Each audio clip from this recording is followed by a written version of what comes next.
Assalamualaikum warahmatullahi wabarakatuh. Kembali lagi di RMB Mistis. Dan pada video kali ini, portal RMB akan menceritakan kisah pinggir kota dalam kemasan cerita misteri. Di kesempatan kali ini, ada satu kisah tentang pemburu pesugihan. Kisah ini datang langsung dari salah satu narasumber yang pernah mengalami kejadian ini, lantaran dirinya terobsesi ingin mendapatkan harta kekayaan dari alam gaib. Cerita ini berjudul Tukang Parkir Pemburu Harta Pesugihan. Lalu seperti apa kisah selengkapnya? Langsung saja dan selamat mendengarkan.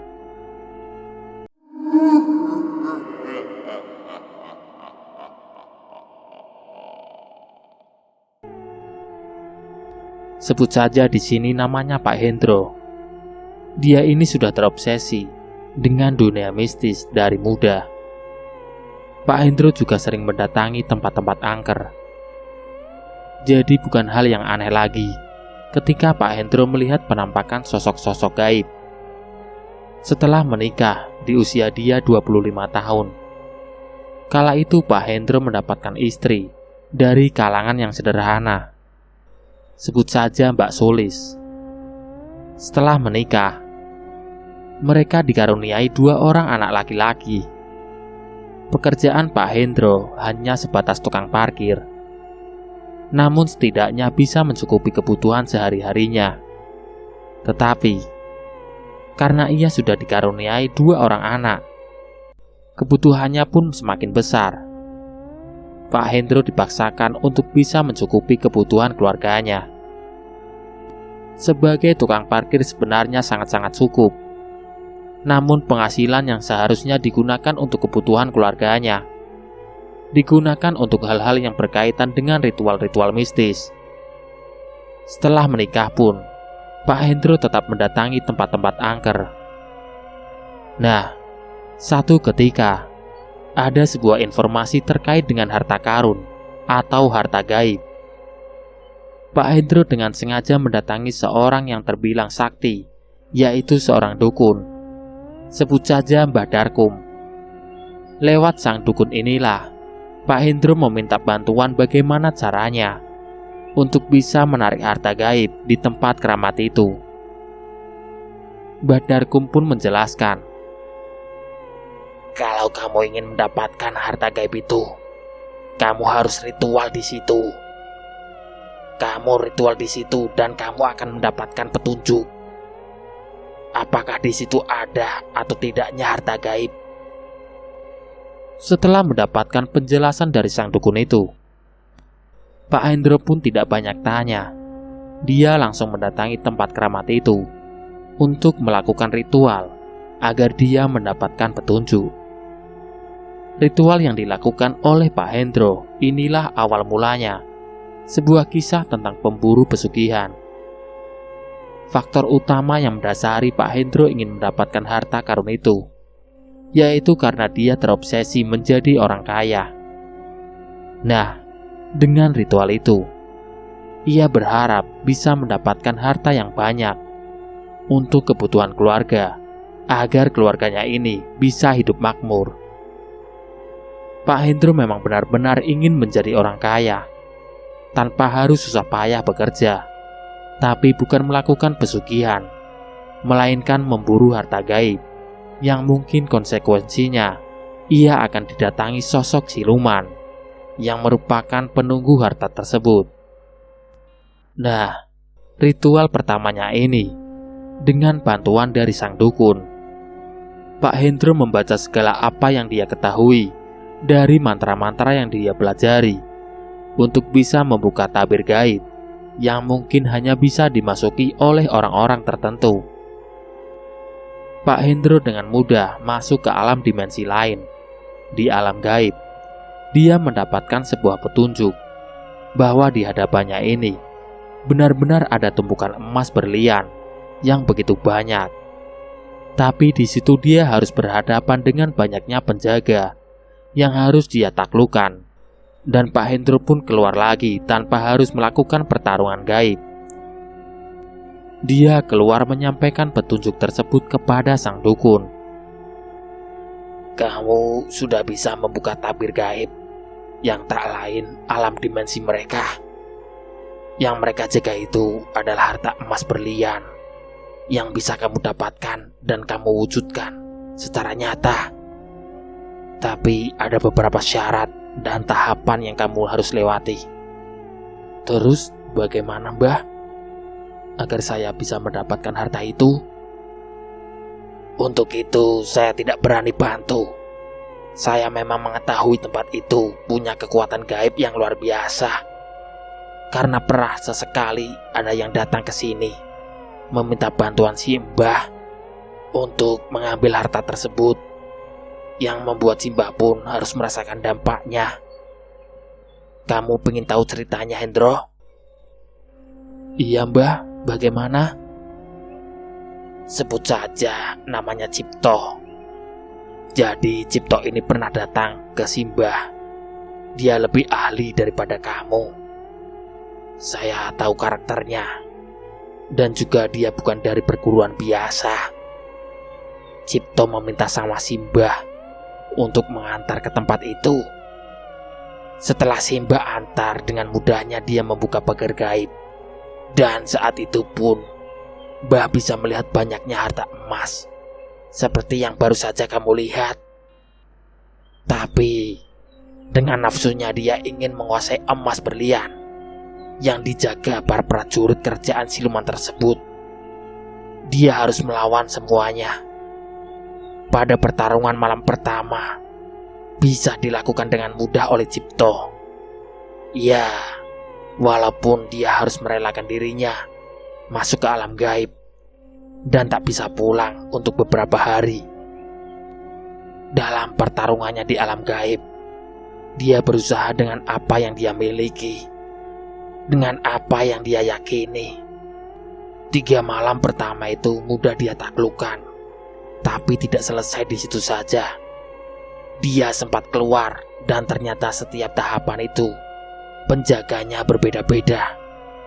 Ada 7 tahapan yang harus ditaklukkan oleh Cipto. Dikiranya Cipto satu saja sudah selesai, namun itu salah besar. Dia harus berusaha melewati tahapan selanjutnya. Dia masuk lagi ke alam gaib itu dengan cara berpuasa dulu. Dia puasa kurang lebihnya 3 hari. Dia benar-benar semedi dengan khusyuk dan tanpa diketahui oleh si Mbah. Cipto masuk dan dengan lancangnya melakukan pertarungan yang kurang lebihnya harus melewati 6 tahapan yang harus ditaklukkan. Satu persatu selama 3 hari itu dia mampu melewati. Tinggal sisa 3 lapisan lagi. Dengan puasa 3 hari, dia keluar lagi dengan keadaan sadar. Mbah, aku sudah melakukannya. Dan ada 3 penjaga lagi yang harus aku taklukkan untuk bisa mendapatkan harta emas itu. Tolong bantu aku, Mbah. Apa yang harus aku lakukan? Bisa-bisanya kamu sudah masuk ke sana? Karena kamu sudah lancang. Tanpa sepengetahuanku, kamu sudah masuk ke dalam dimensi itu dengan 3 penjaga yang sudah kamu taklukkan. Asal kamu tahu, Cipto, kamu yang sudah melewati batas itu sebenarnya sangat fatal untuk si Mbah.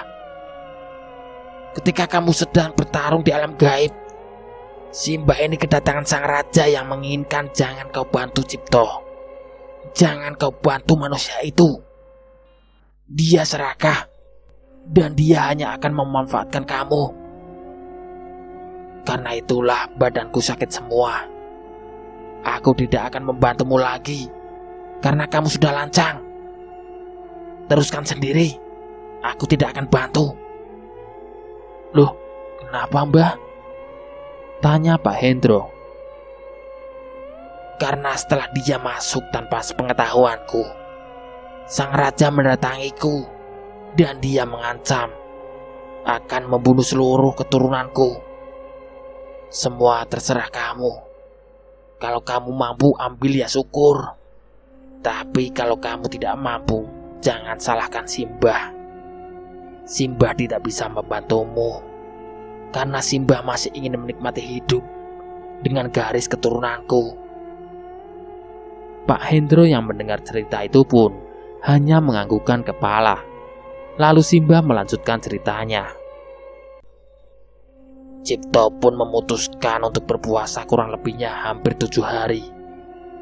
Di saat 7 harinya yang seharusnya itu keluar, dia tidak bisa kembali dalam keadaan tubuh yang masih semedi. Sampai sukmanya pun harus menghilang. Pak Cipto bisa dikatakan meninggal tanpa sukma. Karena itulah saya nggak mau bantu kamu.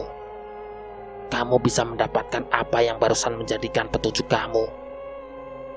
Simbah punya salah satu teman yang bisa mewujudkannya. Namun sebelum itu, Pak Hendro sudah diancam. Kalau berani mengambil sedikit saja keturunannya, maka nyawa Pak Hendro yang jadi taruhannya. Maka dari itu, aku terus terang sama kamu Pak Hendro. Aku tahu kamu orang yang mampu dan bisa. Tapi Simbah tidak akan bisa membantu sepenuhnya. Sebaiknya temui salah satu orang sakti yang Simbah kenal itu. Dia mengetahui seluk-beluk pemilik harta karun itu. Dia adalah Mbah Wiro. Dia bertempat tinggal di salah satu lereng bukit di wilayah selatan Jawa. Temui saja dia dan mintalah petunjuk dari Mbah Wiro, karena dialah satu-satunya yang pernah menaklukkan sang raja di tempat keramat itu. Mendengar apa yang dikatakan oleh Mbah Dukun, tanpa pikir panjang, Pak Hendro pun akan menemui Mbah Wiro. Karena dia tak mau nasibnya sama dengan Cipto, mati tanpa sukma. Sukmanya menghilang masuk alam gaib dan jadi budak di alam sana. Dia tidak mau karena dia punya anak dan juga istri. Baik, saya akan menemui Mbah Wiro, Mbah. Silakan dan sampaikan salam saya. Maka kamu akan mudah diterima di padepokannya.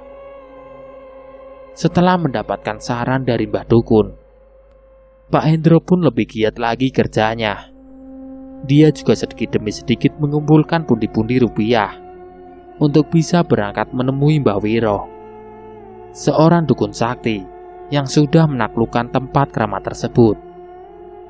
Setelah apa yang dikumpulkan ini sudah terasa cukup, walaupun setiap harinya berselisih dengan istrinya, karena penghasilan yang didapat ini tak cukup untuk mencukupi kebutuhan keluarganya. Yang seharusnya Pak Hendro itu memberikan semua penghasilannya untuk anak dan istrinya. Namun waktu itu, penghasilannya justru dimanfaatkan untuk bisa mendapatkan harta karun yang tak lain untuk bekal sampai ke tempat Mbah Wiro. Setelah Pak Hendro ini mendapatkan uang yang dikira cukup untuk bisa sampai ke tempat Mbah Wiro, di esok harinya tanpa seizin istrinya, Pak Hendro berangkat dengan menitipkan sebagian uang untuk Sulis dan juga kedua anaknya. Dia tinggalkan pekerjaan sebagai tukang parkir untuk menemui Mbah Wiro. Saat itu, Pak Hendro naik angkot dari satu angkot ke angkot yang lain sampai 2 jam perjalanan, akhirnya sampai. Untuk bisa bertemu dengan Mbah Wiro pun tak mudah. Pak Hendro harus ke salah satu pendopo yang memang di situ banyak sekali santrinya. Pak Hendro masuk ke area pendopo tersebut dan dia disambut oleh beberapa santrinya. Dan Pak Hendro pun menjelaskan kalau dia ingin bertemu dengan sang guru, yaitu Mbah Wiro. Dan beberapa santri pun mempersilahkan Pak Hendro untuk menunggu. Tak berselang lama, Pak Hendro pun dipanggil. Mbah Wiro yang sudah mengetahui akan kedatangan Pak Hendro pun terkekeh. Hehehe, sini masuk, duduklah. setelah dipersilakan masuk sama Mbah Wiro. Dan saat itu, Mbah Wiro pun mempertanyakan, "Kenapa kamu datang menemui Simbah? Ada perlu apa dengan Simbah?" Pak Hendro pun mulai menjelaskan, "Niat saya datang atas amanah Mbah." "Terus, ada apa lagi?" "Begini Mbah, mohon maaf Mbah, saya butuh petunjuk dan wejangan Simbah agar saya bisa menaklukkan kerajaan yang selama ini dijaga sang raja." "Dengar Hendro, kamu datang ke sini atas nama badanmu yang ingin menaklukkan kerajaan pesugihan, begitu?" "Iya Mbah." "Perlu kamu tahu Hendro, dulu Simbah memang pernah menaklukkan kerajaan tersebut. Tapi kamu harus paham, yang namanya alam pesugihan, tentu dia tidak akan meninggalkan harta karunnya begitu saja dan menyerahkan harta karun itu ke siapapun, apalagi golongan manusia." "Kenapa dulu Mbah bisa menaklukkan kerajaan itu? Karena Simbah tidak sedikit pun berpikir akan mengambil harta yang mereka jaga. Dan disitulah titik kemenangan Simbah. Entah dari mana waktu itu, tiba-tiba Mbah bisa masuk ke alam dimensi mereka, yang secara tidak langsung mereka menginginkan untuk menjadi salah satu punggawa di kerajaan tersebut. Sehingga Mbah ditarik dan diminta untuk menjaga salah satu harta mereka. Tapi Simbah ini menolak, karena itu bukan duniaku. Itu dunia alam gaib yang tidak mungkin Mbah ada di sana selamanya. Ini bukan kodratku sebagai manusia, tapi karena Mbah menolak, disitulah pertarungan terjadi. Mbah bertarung dengan para prajurit. Simbah tidak sengaja waktu itu bertarung di tempat keramat, karena Simbah memang didatangi sosok rajanya langsung, dan raja itu memaksa Simbah untuk menjadi pengikutnya dan menjadi penjaga harta itu. Saat itu Simbah punya murid yang sama sepertimu, dan Mbah menjelaskan ke mereka, jangan pernah mengusik kerajaan apapun jika kamu tidak ingin diusik oleh mereka. Dan yang terjadi, sang raja memerintahkan untuk menguji Simbah dengan ilmu kanuragan. Tapi satu keyakinan kanuragan itu ada batasnya. Tapi kekuatan dan kuasa sang pencipta tiada batasnya.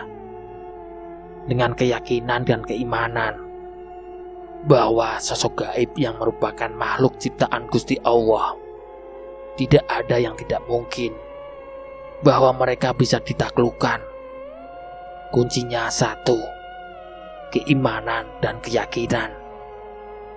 Tapi jika niat kamu ke sini untuk mendapatkan wejangan dan petunjuk untuk bisa menaklukkan kerajaan tersebut dan mengambil hartanya, pesan Simbah jangan kamu lakukan." "Loh, kenapa Mbah?" "Saya kesini untuk mendapatkan petunjuk dan cara agar bisa mendapatkan harta itu Mbah." "Jika hatimu sudah dipenuhi dengan nafsu duniawi, maka kamu akan diperbudak oleh dunia. Jika niatmu memang benar ingin menguasai harta itu, sekali lagi Simbah tidak bisa membantumu. Carilah orang sakti lain." "Terus aku harus nyari di mana Mbah?" "Mbah tak bisa ngasih tahu. Kamu ini masih muda loh. Carilah sesuatu yang halal. Apapun pekerjaan kamu, jika itu baik untuk kamu dan keluargamu, maka teruskan. Ikhtiarkan dengan doamu. Senantiasa itu akan menjadikan keberkahan dari apa yang kamu dapatkan. Kamu harus tahu nak, kamu itu lelaki, dan kamu tentunya punya istri dan anak. Yang kamu harus lakukan yaitu mempertahankan keharmonisan keluarga yang selalu diberkahi dengan kedamaian keharmonisan dan juga rahmat dari Sang Pencipta. Pak Hendro yang mendapatkan wejangan dari Mbah Wiro itu, hatinya menolak mendapatkan wejangan dan pencerahan itu. Di dalam pikirannya Pak Hendro waktu itu, dia begitu muak mendengarkan apa yang dikatakan oleh Mbah Wiro. Pak Hendro ini meminta cara maupun petunjuk agar bisa menguasai harta karun di tempat keramat itu, bukan wejangan tentang hidup. Pak Hendro pun memutuskan untuk mengakhiri perbincangan dengan Mbah Wiro. Kalau seperti ini jawaban dari Simbah, aku terima kasih banyak. Aku salut sama Simbah, yang ternyata memang bukan orang yang sebenarnya aku harapkan. Aku berharap ke sini agar mendapatkan cara untuk menaklukkan sang raja dan bisa menguasai harta itu. Tapi nyatanya Simbah tidak bisa membantuku untuk hal itu. Kalau begitu saya permisi.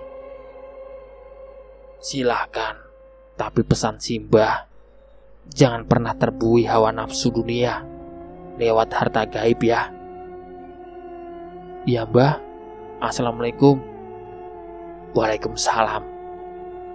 Pak Hendro pun balik dengan membawa rasa kekecewaan karena tidak mendapatkan petunjuk apapun dari Mbah Wiro.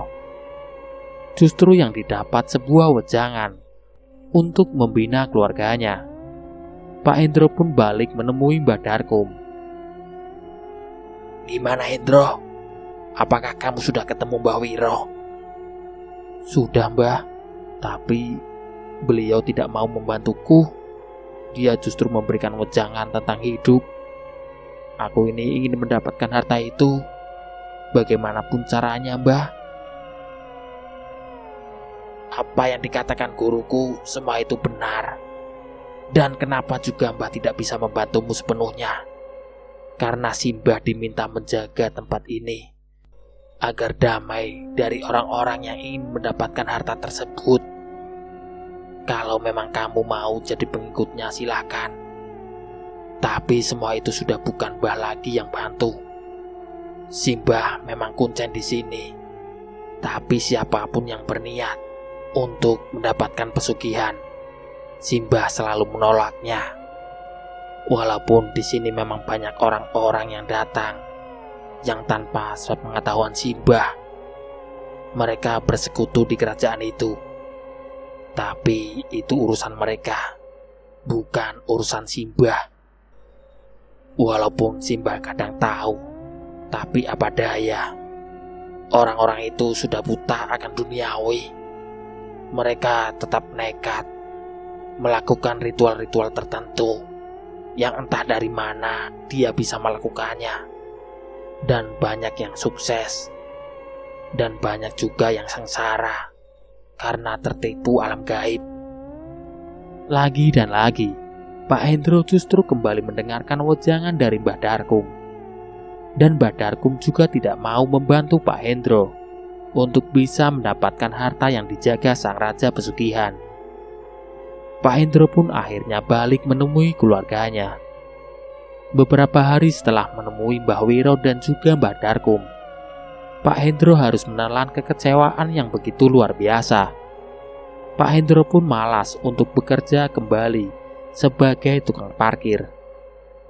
Alhasil istrinya pun tiap hari marah-marah karena kebutuhan untuk kedua anaknya dan juga kebutuhan keluarganya yang tak terpenuhi. Pak Hendro sendiri yang waktu itu benar-benar sudah tidak punya harapan untuk bisa mendapatkan harta itu. Sampai dia berpikir keras. Dan di sisi lain, hampir 1 minggu, di rumah ribut terus dengan istrinya. Bahkan istri dan kedua anaknya kini meninggalkan Pak Hendro karena Pak Hendro sudah tidak menafkahi keluarganya lagi. Dan istrinya sudah tak sanggup menghadapi kelakuan Pak Hendro yang sudah melupakan tanggung jawabnya sebagai kepala keluarga karena obsesi terhadap harta gaib. Walaupun sudah begitu, Pak Hendro tetap mencari informasi dari beberapa teman-temannya sembari kerja sebagai tukang parkir. Setelah kurang lebihnya hampir 3 bulan, Pak Hendro hidup tanpa istri dan kedua anaknya. Ia benar-benar meninggalkan tanggung jawabnya sebagai kepala keluarga. Sampai akhirnya ia bertemu dengan salah satu orang yang memberitahu bahwa ada seorang dukun sakti yang bakal mewujudkan apa yang ia inginkan. Sebut saja Teguh. Dari Teguh inilah Pak Hendro menggali informasi untuk tahu bagaimana caranya agar bisa bertemu dengan dukun tersebut yang menurut Teguh itu orangnya sangat sakti. Setelah mendapat informasi yang lengkap, Pak Hendro pun mendatangi sang dukun tersebut. Sebut saja Mbah Sugeng. Pak Hendro dengan keinginannya ingin menguasai harta benda di kerajaan gaib itu pun berharap besar ke Mbah Sugeng. Aku tahu sebuah tempat keramat, Mbah, yang hartanya itu luar biasa banyaknya. Aku sudah melihatnya, Mbah, dan aku pun sudah bisa melihat hal tersebut dengan nyata. Tapi aku tidak tahu bagaimana caranya biar harta itu terwujud nyata. Dan Mbah Sugeng pun memberikan penjelasan kepada Pak Hendro. Kamu ingin harta itu terwujud dalam dunia nyata? Ada caranya. Setiap kerajaan gaib tentunya ada penguasanya. Tinggal kamu bisa temu penguasa itu apa enggak. Kalau kamu bisa temui penguasa itu, dan apapun keinginan dari penguasa itu kamu menyanggupinya, maka harta itu akan menjadi milikmu. Mudah sebenarnya, kamunya saja yang bodoh. Kamu bisa mewujudkannya tanpa bersusah payah, tapi semua itu butuh usaha, Hendro. Usaha yang bagaimana, Mbah? Ya, kamu lakukan ritual, namun tanpa diketahui kuncen. Di sela-sela sang kuncen itu tidak tahu di mana kamu masuk ke tempat keramat itu. Gunakan waktu itu dan masuklah ke alam gaib dalam keadaan tanpa diketahui siapapun. Maka kamu akan dengan mudah menemui sang raja. Tapi kamu harus kuat untuk bisa ketemu sang raja itu. Juga tidak mudah tentunya, karena ada prajurit yang harus kamu lewati. Jika kamu sudah menaklukkan semuanya, maka bisa dengan mudah untuk bertemu dengan sang raja. Saya percaya sama kamu, Hendro. Kamu orang sakti, dan kamu akan mudah mendapatkannya. Tinggal bagaimana kamu menaklukkan para punggawa. Dan yang termudah, berikan saja sesaji yang mereka inginkan. Maka akan menjadikan perantara jalan untuk kamu bisa menemukan raja tanpa kamu harus melakukan pertarungan gaib. Sesaji, Mbah? Iya, memangnya semua itu bisa dilakukan tanpa sesaji? Tidak, Hendro. Dan selanjutnya pun kamu harus tahu apa yang mereka inginkan. Jadi kamu harus masuk dulu ke alam mereka, alam dimensi gaib, dan kamu minta petunjuk. Sesaji apa yang mereka inginkan, Mbah? Mintalah petunjuk di tempat itu, dan kamu semedi lagi di situ. Iya, Mbah, aku akan melakukannya. Dan setelah kamu mendapatkan petunjuk itu, lakukan tahapan-tahapan selanjutnya. Apapun yang diinginkan dari petunjuk itu, lakukan saja. Maka apa yang kamu harapkan akan terwujud. Dan kamu tidak perlu menghubungi Simbah lagi. Simbah tidak butuh apapun dari kamu. Tinggal kamu selesaikan sendiri masalah itu. Lanjut Mbah Sugeng. Setelah mendapatkan petunjuk dari Mbah Sugeng, Pak Hendro sempat balik dulu ke rumah. Ia sempat berdiam diri memikirkan bagaimana caranya agar bisa masuk ke tempat keramat tersebut tanpa sepengetahuan Mbah Darkum. Karena Mbah Darkum juga bukan orang sembarangan. Setelah hampir seharian dipikir, akhirnya Pak Hendro memutuskan untuk tidak mendatangi tempat keramat itu dan dia akan mencoba masuk alam gaib dengan semedi di rumahnya, yang kebetulan istri dan kedua anaknya memang sudah tidak ada di rumahnya Pak Hendro. Bersemedi di dalam rumahnya dan masuk ke sebuah kerajaan gaib dengan mudah. Setelah masuk ke alam gaib, Pak Hendro berujar, "Apa yang kalian inginkan agar aku bisa masuk dan menemui sang raja?" Para prajurit pun menjelaskan, "Siapkan semua sesaji kuburan dan 2 ekor kambing." Setelah mendapatkan petunjuk, di esok harinya, Pak Hendro langsung mencari sesaji lengkap dengan 2 ekor kambing. Namun untuk membeli kambing ini membutuhkan biaya besar. Sementara dirinya hanya bekerja sebagai tukang parkir. Alhasil butuh waktu berbulan-bulan untuk bisa mengumpulkan pundi-pundi rupiah untuk bisa membeli 2 ekor kambing. Sampai akhirnya dia menemui Teguh dan menceritakan petunjuk tersebut. "Teguh, aku minta tolong sama kamu." "Ada apa?" "Aku mendapatkan petunjuk agar aku bisa mendapatkan harta itu. Aku harus menyerahkan 2 ekor kambing, tapi aku bingung bagaimana caranya beli kambing itu karena aku tak punya uang. Maka dari itu, aku mau pinjem ya ke kamu. Nanti kalau aku sukses, aku akan kembalikan semua apa yang aku pinjam ke kamu, bahkan 10 kali lipat." Teguh yang dijanjikan seperti itu hanya terkekeh. Teguh tidak bodoh. Dia tidak mau uangnya itu digunakan sama Pak Hendro dengan sia-sia. Dan dia meminta sama Pak Hendro, "Aku akan bantu kamu, tapi dengan syarat aku tidak butuh kamu sukses. Jika ritual itu sukses, ya buat kamu sendiri. Aku tidak butuh harta itu. Tapi untuk jaminannya, kamu kan punya barang-barang di rumah. Kalau misalkan kamu gagal, maka kulkas, TV, semuanya aku angkut gimana?"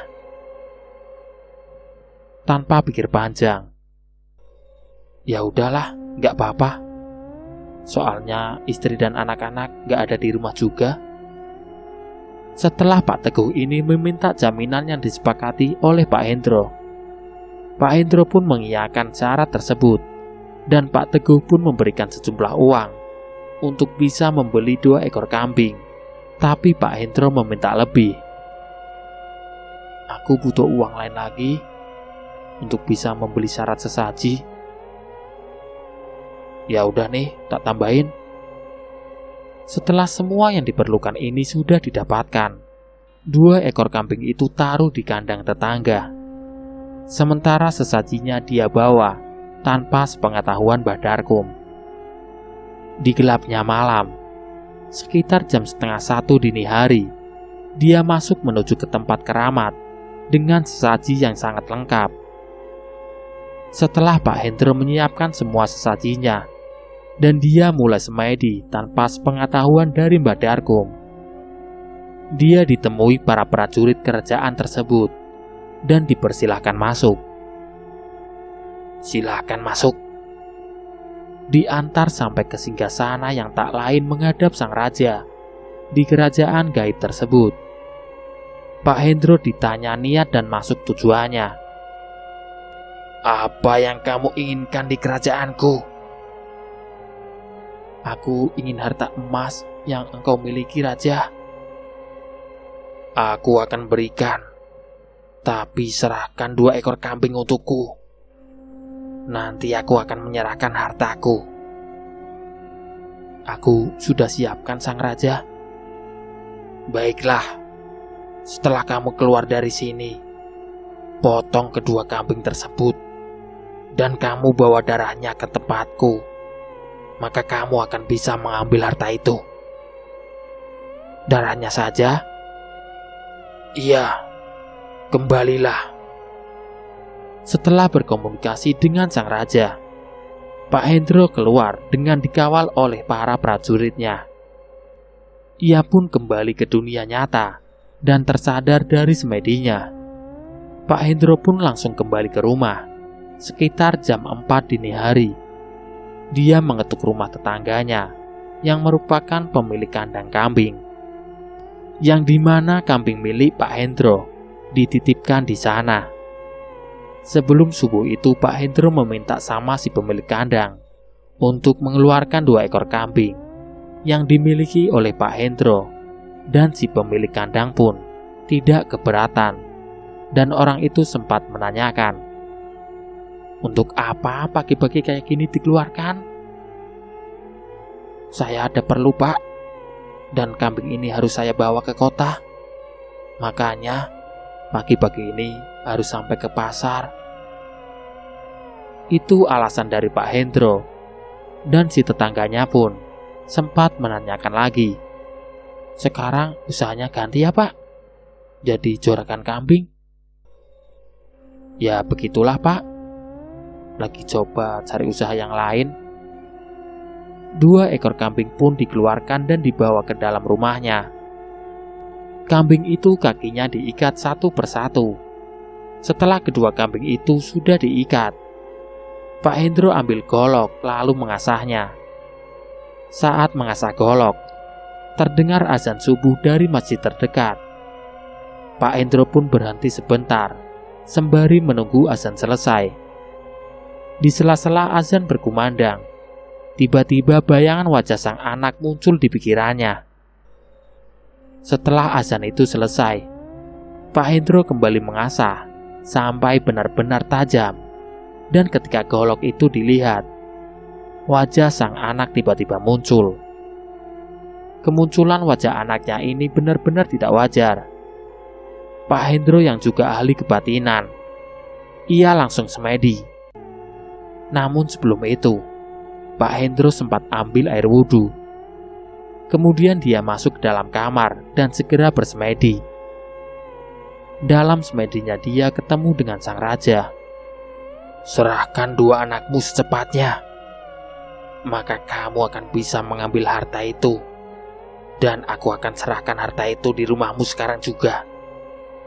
Pak Hendro pun dibuat kaget dengan kehadiran sang raja yang secara langsung menemuinya dan meminta kedua anaknya.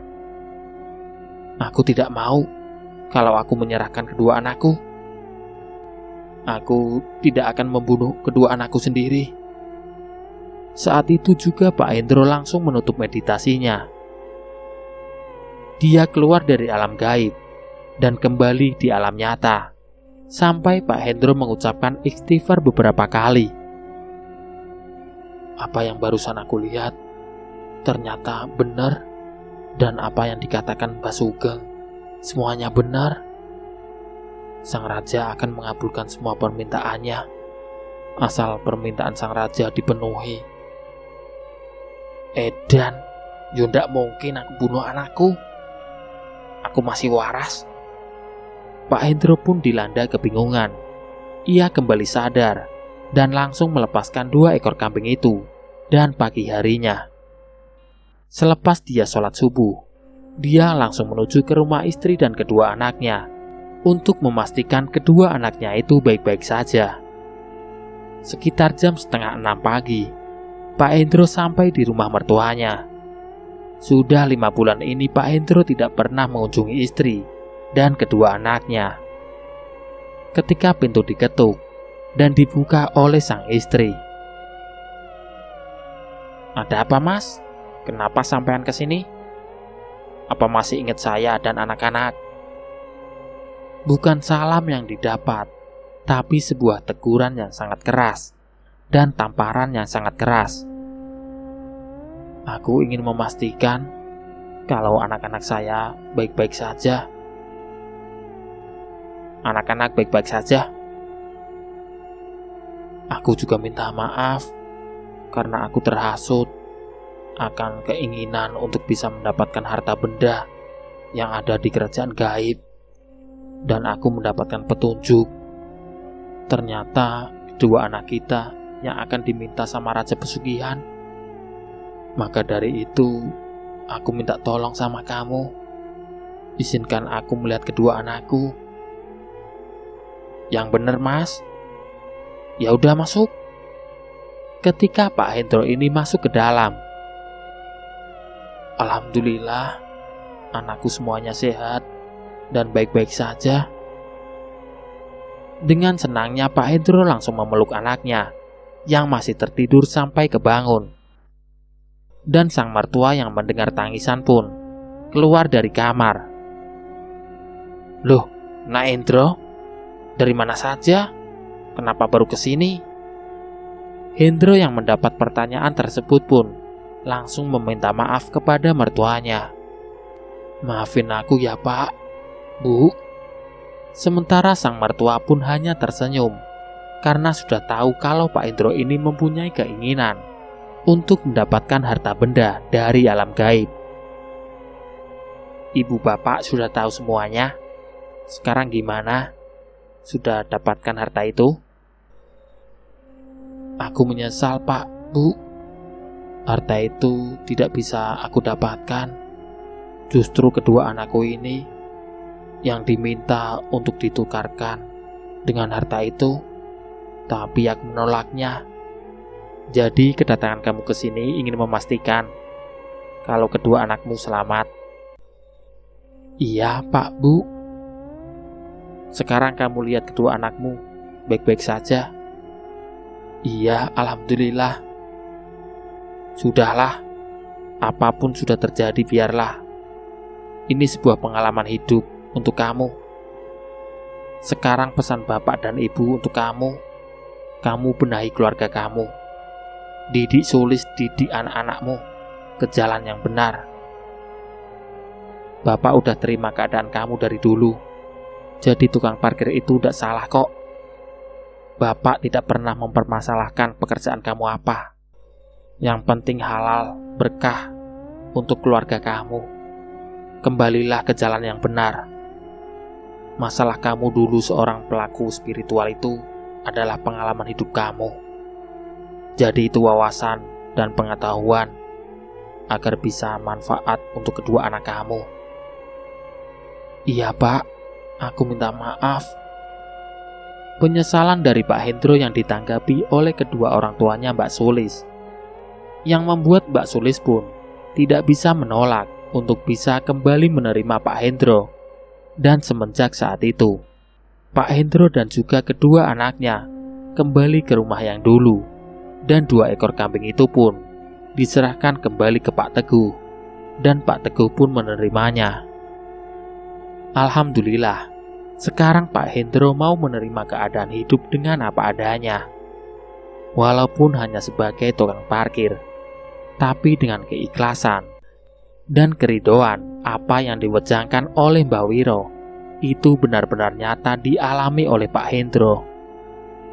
Bahwa sebuah rumah tangga itu harus ada kepala rumah tangga yang bertanggung jawab agar menciptakan keluarga yang sakinah, mawadah, warohmah. Portal RMB, nantikan cerita-cerita menarik lainnya di konten berikutnya. Sekian. Wassalamualaikum warahmatullahi wabarakatuh.